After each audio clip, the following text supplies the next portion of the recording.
We have become a nation full of absolute rubes.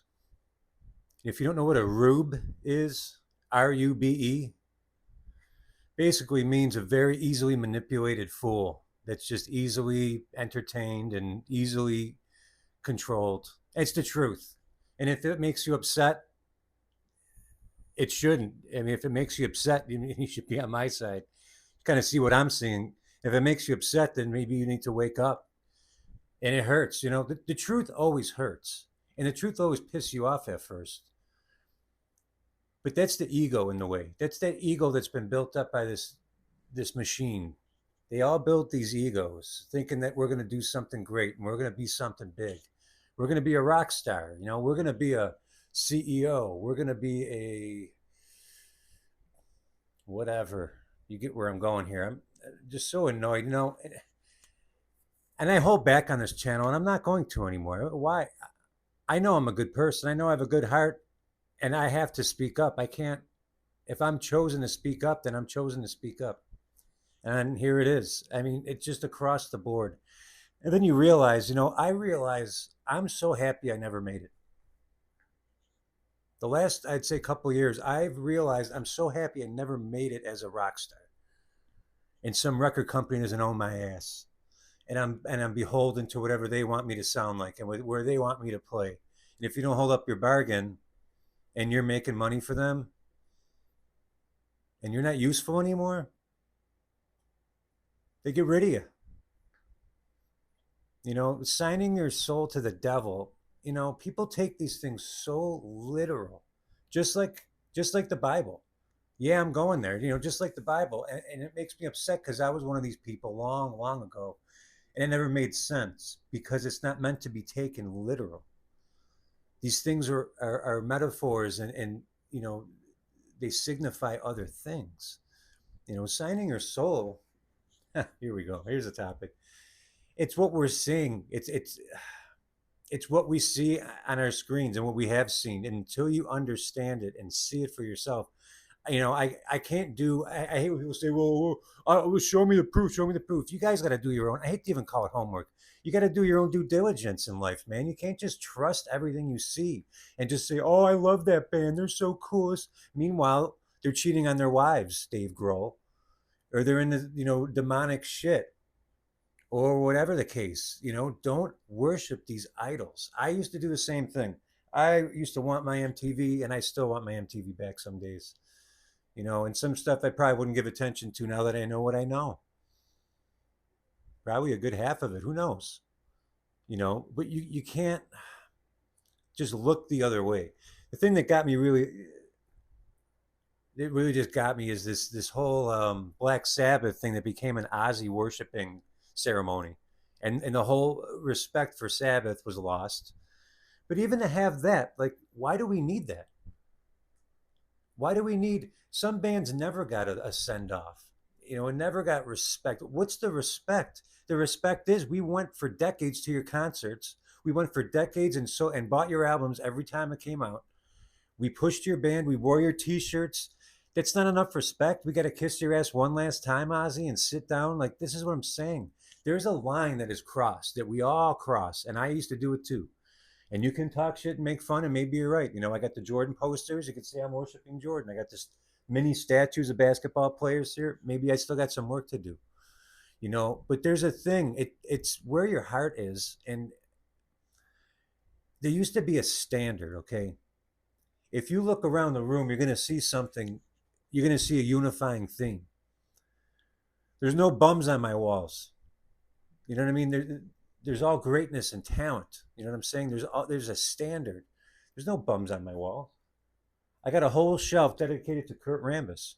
If you don't know who Kurt Rambis is and you love basketball, then go look him up. Go look him up. Don't run away and just say, "Well, LeBron's better anyway. I don't need to look that shit up." That's stupid. You're an idiot for thinking that way. It's like some of these guys that push LeBron and the new basketball, and they hate the old heads. I hate the '90s. You don't even know what you're hating. You're just young and angry and want to be included in something. It's the truth. And I do see some young men out there who are awesome, man. They see through all this shit. They're going back watching the old games, and they're actually admitting LeBron's soft. Larry Bird's better. I forget his name. I think it's T. Ando. I'm going to give a shout out to T. Ando. That's his. I'll flash it across the screen. This young man gets it. I'm not saying all young people, but man, they manipulate everybody, but the young are the most impressionable. And they get you all emotional, and realize LeBron James has a team of people brainwashing you. Like, did Jordan get help? Of course he got help. But he didn't need much. He was galvanized. That man got cut from his high school team, and he just proved he can work harder. He had the mind. He went through college and built his mind and his integrity up, where LeBron James was just blown shit up his ass and thrown into the wolves, and he can't handle it. And it shows. They're back in the wrong, and even if I get it, it's all manipulated. They're not just rolling the ball out, and this is what happens. Everything is manipulated to the as much as they can. And as we see with gambling and all this shit, they're pushing it, and they don't care if you notice, because they know you're still gonna watch because you're addicted and you're gambling. And don't feed these machines anymore. Don't just. It's okay to say something wasn't that great just because you know, just because Axl Rose blew Sabbath Bloody Sabbath doesn't mean he sucks. Doesn't mean he's washed up. But at the same time, it doesn't mean it's 1992. Don't act like, oh man, I seen Guns N' Roses last week. Oh, Axl sounds like. No, he doesn't sound like 1992. It's okay, but stop living in this fantasy world. It's like the fear of missing out is the biggest disease. It seems like, even with the food, people are eating and stuff in their faces because they're afraid they're never going to eat again and never going to get a whatever, and they're killing themselves with for a dopamine rush or for a serotonin. It's crazy. It just drives me nuts because, like, how is no one waking up and seeing this shit? How do you not look down at your body and say, holy shit, I'm 150 pounds overweight, look, everybody around me is heavy, I gotta do something, guys. It's not being mean. I'm one of the people that actually cares and wants to speak up, but everyone's quiet and saying, oh, Jay must be lucky. He's got a good metabolism. Oh, well, yeah, he has a heart thing, so he takes these. No, I'm on top of my health. I look good because I take care of myself, and I used to not take care of myself. And one day I woke up, even though I have a pacemaker, I've had heart surgeries, I still, after that, went and smoked cigarettes sometimes. Well, more than sometimes. I still did some drugs. I still drank like a damn fish. It's stupid. I can't believe it myself. I always gave myself a reason. Oh no, it's okay. I was fooling myself. And once I woke from that nightmare or dream, that programming, it scares the shit out of me. So this has kind of been on my mind for, I don't know when I woke up. I'd say probably about only 5 or 6 years ago. Maybe not even. Probably only 3 or 4 years ago, to be honest with you. And that's embarrassing. But I'm not here to criticize. I'm here to help wake you up. It's okay if you're overweight. It's okay if you got a drinking problem, or it's okay if you watch these bullshit set up sports and waste your days, and you feel like, you know what, I'm the only one in my crowd that, I'm sick of this sports shit, but that's just what my family does. Be the one to break out.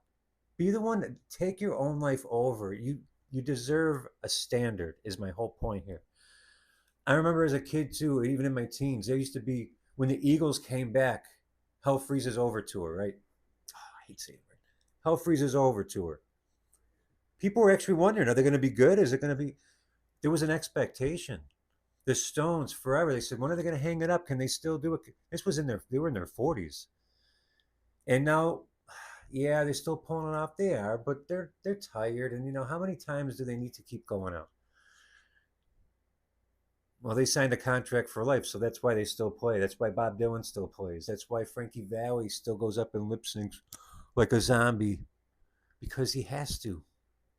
For life means life. This isn't a joke.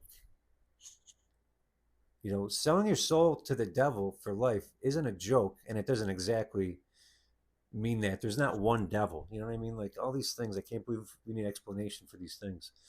Like, they have you, the machine, the system has you believing in these fairy tales. Even when it comes down to the Bible, you get this watered down version that's not even meant to take literal, and we do. And if we didn't take these things literal, if we did have a standard, if we didn't pump the machine full of money for shit concerts and terrible performances and washed up bands with one member in it, and we're still going, yeah, like, you're not seeing that band. And it's okay. Why is everything got to be seen? Why does everything have to be experienced? You don't have to hate the 90s basketball because you didn't have a chance to see it and pretend like LeBron's the guy and I was alive doing. It's okay, man. Like I was happy enough. I'm lucky enough to say that I lived through that, and I missed the heyday of Van Halen. Huge Van Halen fan. But I understand when I saw them in 2012, it wasn't the same. And when I saw them in '98, it wasn't the same as 1980. Two. I get it. It's okay. Like have some. I say discernment. Have a standard. Have some standards. Be afraid to say. Don't be afraid to say, I didn't care for it. You can say, I don't know when this happened. I can't even find my words. I don't know when this happened where we can't be not even judgmental. You can't just have like a different opinion. Doesn't mean I hate Billy Corgan because he's saying Snowblind terrible, and it was bad. But that was a cash grab, and no, they say for charity, blah blah blah. Tribute to Ozzy. This is a long game, people. Even if it did go to charity, you know how much attention that just. You know how many everyone's watching that stuff since Sunday. It's all everyone's talking about is a Sabbath tribute. You know all the views in that. You know all the album sales boost in that. All the merch, memorabilia, collectibles, future concerts for all the bands involved. You think Sharon doesn't have record deals on all those bands that were there? Of course she does. She ain't stupid. She knows how we all move. But you just keep throwing your money. Oh, everything's great, right? Everything's great. No, it's not. And it's okay to say it's not. But stop pumping your attention and standards into these things that waste your time. Meanwhile, your body's a mess, your family's a mess, your life's a mess, you're depressed and miserable. Figure that out. Let's figure that stuff out. Let's face the music, and that's and let's have a standard for the music too. I mean, there used to be standards. And the best bands are the ones that got support. It doesn't mean you hate and turn your back on bands because they have a bad album or a bad night or whatever, but we don't have to just. I'm not doing it. I'm not subscribing to that anymore. If you guys don't like it, I'm sorry. Does everything suck? No, I'm not negative. I suck some nights too, and I know when I'm good. And it's funny. Usually the nights I think I'm good, it's always like the reverse. But who cares? Do your best, but have a standard for yourself. And have standards for what you take into your mind. That's all. I got a lot more coming. I'm in my pajamas, and I just wanted to get the message out. Have standards. You deserve the best, not just whatever the hell that was. All right. Steven Tyler cooked, though. I'll give him that. Steven Tyler, Nuno Betancourt, he was the wrangler there. I'm just giving random thoughts, I guess, now. This is what I'm doing. Uh, there were some good performances, but seeing Ozzy like that, man, we didn't need that. Couldn't he just sit there and like he didn't need to sing these songs one last time. And maybe if maybe I guess if he wanted that experience, they wanted to give him that. I guess I could see that. But man, I hate seeing a guy that was once great see him like that. Ozzy was probably the. It's hard to figure out, but the first rock and roll or heavy metal act I got way into as like a 9, 10-year-old was Ozzy Osbourne. And the first real concert I went to, boy, was it epic. This was 1995. 1995, Darien Lake, New York, row two. When row two was really row two from the stage.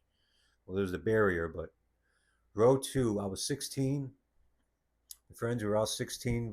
We couldn't even drive past 9, so we actually got a ride there. And man, and there were some problems. He only played like an hour and 20 minutes, but looking back, we kind of see it was like almost like the first Ozfest because it wasn't called Ozfest, but he had Filter, Prong, and another band I can't think of.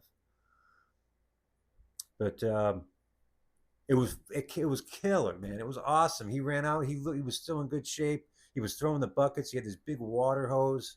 I got a piece of his shirt that he threw, and people were all ripping at it. That's how I want to remember Ozzy, and I guess that's how we all do.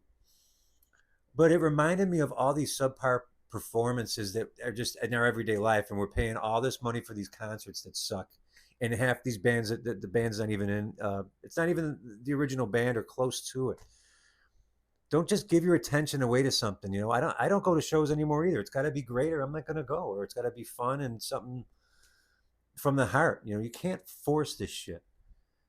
I grew up when you can tell these people meant it, and you guys don't even know what you're looking at sometimes. I don't know. Call me an asshole. You deserve better.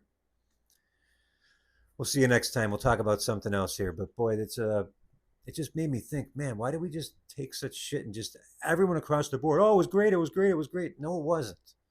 It was weird. It was fucking weird. All right. But anyways, do well. Talk next time, huh?